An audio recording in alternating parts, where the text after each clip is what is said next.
நான் உடைஞ்சு போன நேரம் அது. நான் நம்பின ஃப்ரெண்டை என்னை விட்டு போயிட்டா.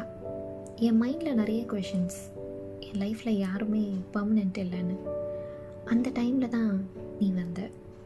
யாரும் கேட்கல நீ எப்படி இருக்கேன்னு, நீ தான் கேட்க ஆரம்பிச்ச. நான் இருக்கேன்னு சொல்லியிருந்த அந்த மொமெண்ட் தான் எனக்கு எல்லாமே மாறிடுச்சு. நீ அட்வைஸ் கொடுக்கல, ப்ரெசன்ஸ் கொடுத்த. சொல்யூஷன் சொல்லலை, ஷோல்டர் தான் கொடுத்த.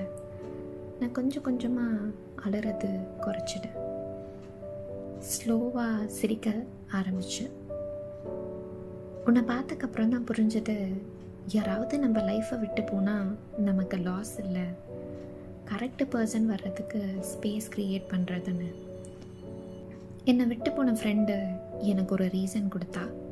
ஆனால் நீ எனக்கு நம்பிக்கையை திருப்பி கொடுத்த. நான் இப்போ ஸ்ட்ராங்காக இருக்கேன்னா அது என் ஸ்ட்ரென்த் இல்லை, உன் சப்போர்ட்டோட ஷேடோ தான். அண்டே நீ இல்லாமல் நான் ஸ்ட்ராங்காக நிற்க முடிஞ்சதுன்னா அதுக்கு ரீசன் நீயாக தான் இருப்ப. யார் விட்டுட்டு போனாலும் பரவாயில்ல, கரெக்டான ஒரு சோல் வந்தால் லைஃப் ஃபுல்லாக மாறிடும்னு நீ அதை ப்ரூவ் பண்ணிட்ட.